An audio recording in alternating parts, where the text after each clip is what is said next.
आज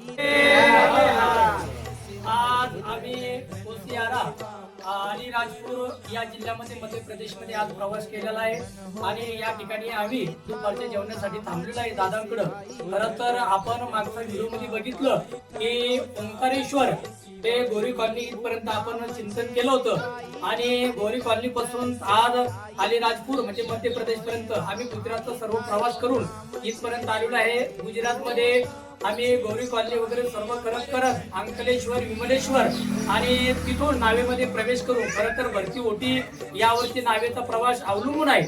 आम्हाला लगेच नाव लागली, कधी कधी 2-3 दिवस सुद्धा नावेसाठी थांबावं लागतं आणि नावेमध्ये प्रवास करून समुद्रामधून आपण आलो की मिठी तलावाला थांबता येतं. तिथून भरूच नीलकंठेश्वर त्याचप्रमाणे नारेश्वर कुबेर भंडार आणि कुबेर भंडारी झाल्यानंतर गरुडेश्वर या ठिकाणी टेंबे स्वामींची फार मोठी समाधी आहे आणि दत्तप्रभूचं स्थान आहे आणि गुजरात पार करून आज आम्ही मध्य प्रदेश मध्ये निघालेलो आहे. खूप आनंदामध्ये प्रवास या ठिकाणी चालू आहे.